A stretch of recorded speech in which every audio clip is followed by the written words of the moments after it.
Regime ডাকাত সরকার আমাদের যে ভোট আসছিল সেই ভোটের ডিক্লেয়ারটা তারা দেয় নাই।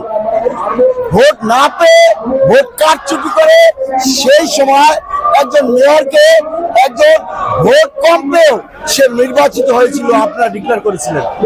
কিন্তু এই দেশে ছাত্র জনতা এবং বিএনপি গণজনতা শ্রমিক জনতা মিলে একটি আন্দোলন, সফল আন্দোলনের রূপ নিয়েছিল 5ই আগস্ট।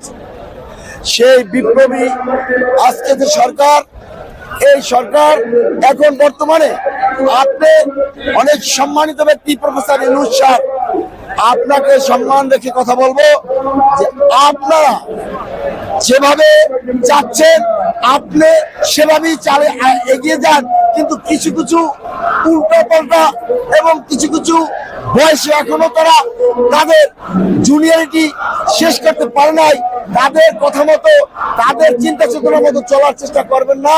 প্রফেসর ইউনূস স্যারকে বলবো, আর একটি কথা বলবো, আপনারা কি মনে আছে সেই হারুনের ভাতের হোটেল, সেই হারুনের ভাতের হোটেলের ভাত খেয়েই আপনারা কিন্তু উল্টো পাল্টা বলা শুরু করেছিলেন। আপনাদের আন্দোলন, আপনাদের চিন্তা চেতনা, আপনাদের মিশন বিপ্লব ওখানেই কিন্তু শেষ হয়ে গিয়েছিল। আপনাদের আত্মীয় স্বজন, আপনাদের পরিবার সহ যখন সুন্দর সুন্দর বিভিন্ন আইটেমের খাবার খেয়ে বের হয় কি ধরনের কথাগুলো বলেছিলেন আপনারা কিন্তু মনে থাকার কথা। আমরা দীর্ঘ 16টি বছর, দীর্ঘ 17টি বছর আমাদের বাংলাদেশ জাতীয়তাবাদী দলের নেতৃত্বে সারা বাংলাদেশের টেকনাফ থেকে তেঁতুলিয়া, রূপসা থেকে পাথুরিয়া লক্ষ কোটি ছাত্র জনতা, লক্ষ কোটি বিএনপি জাতীয়তাবাদী জনতা এই দেশে একের পর এক রিমান্ড কেটেছিল, মামলা কেটেছিল এবং গুম হয়েছিল, হত্যার শিকার হয়েছিল, পরিবার ডিস্ট্রয় হয়ে গিয়েছিল। আমরা কিন্তু আমাদের জায়গা থেকে বেগম খালেদা জিয়া এবং তারেক রহমানের নির্দেশ থেকে এক চুল পরিমাণ সরে যাই নাই। আমরা আমাদের চিন্তা চেতনা, গণতন্ত্র এবং নাগরিকদের ভোটের অধিকার থেকে বিএনপি যেরকম এক চুল পরিমাণ সরে যায় নাই, বিএনপির তৃণমূল পর্যায়ে সকল নেতা কর্মীরাও তাদের নির্দেশে বাইরে যায় নাই। আজকে সেদিন দেখলাম সাধারণ একটি হাতে আঘাত লেগেছে, সাধারণ একটু হাতে আঘাত লেগেছে, একটু রক্ত বের হয়েছে।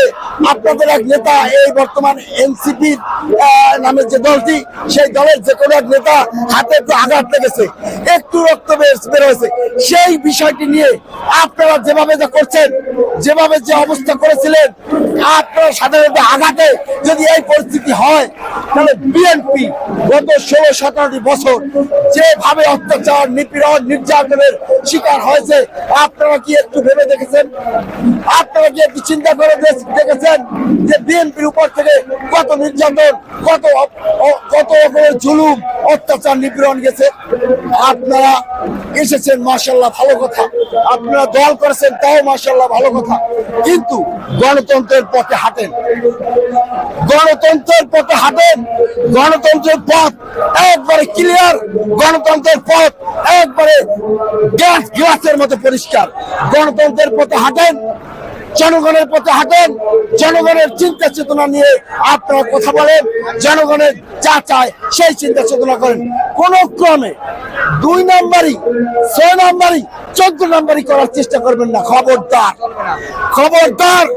শহীদ রাষ্ট্রপতি জিয়াউর রহমানের বাংলায়, স্বাধীনতার ঘোষক জিয়াউর রহমানের বাংলায় 2 নম্বরই, 14 নম্বরই, 15 নম্বরই চলবে না। স্টার্ট কথা। আপনারা ছোট জায়গা থেকে রাজনীতি শুরু করেছেন, করেন, কিন্তু বিএনপি একটি মহাসমুদ্র। এই মহাসমুদ্রে আঙ্গুল দেওয়ার চেষ্টা করবেন না। এই মহাসমুদ্রে হাত ভিজানোর চেষ্টা করবেন না। বিএনপি গত 17টি বছর আগুনে জ্বলতে জ্বলতে, মাইর খেতে খেতে এবং জেল খাটতে খাটতে এখানে কিন্তু বিশাল একটা অবস্থানে তৈরি হয়েছে। এখানে ইস্পাত কঠিন ঐক্য গড়েছে। এখানে কোনো ক্রমে হাত লাগাবার চেষ্টা করবেন না, প্লিজ। এখানে কোনো ক্রমে হাত দেওয়ার চেষ্টা করবে না, কারণ বিএনপি যদি রাজপথে নামে, হাসিনার মতো এত বড় স্বৈরাচার রেজিম, খুনি, ডাকাত কিছু করতে পারে নাই। তৃণমূলের একটা নেতাও নিয়ে যেতে পারে নাই। আপনারা জুনিয়র ছোট ভাইয়েরা দল করেছেন, ওয়েল, আমাদের পক্ষ থেকে আপনাদের জন্য ফুল রইলো, আপনাদের পুরো পথই ফুল রইলো। কিন্তু কোন ক্রমে 2 নম্বরে 6 নম্বরই করলে সেখানে কিন্তু কাটা, একবারে কাটা কাটা কাটা, সুই সুই যেহেতু ধারালো তার চেয়ে বেশি কাটা। অর্থাৎ আপনারা আইনের প্রতি শ্রদ্ধা রাখেন, আইনের প্রতি শ্রদ্ধা রেখে, গণতন্ত্রের প্রতি শ্রদ্ধা রেখে এই কোর্টের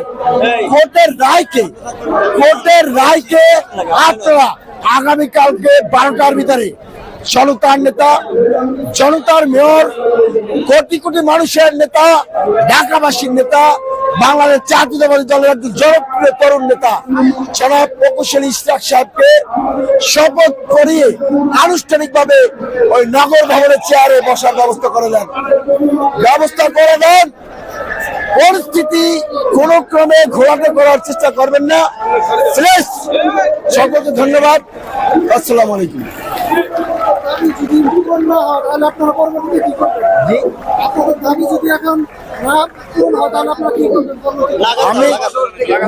আমি অলরেডি বলে গেছি, বিএনপি মহাসমুদ্র, এখানে হাত ভিজাবার তো দূরের কথা, একটা আঙ্গুল ভিজাবার চেষ্টা করবেন না, এখানে একটা আঙ্গুল ভিজাবার চেষ্টা করবেন না। যদি এই জনগণের সিদ্ধান্তে বাইরে যাওয়া হয়, বিএনপি কালকে থেকে কঠিনতর সিদ্ধান্ত নেবে। জনগণের কঠিনতম।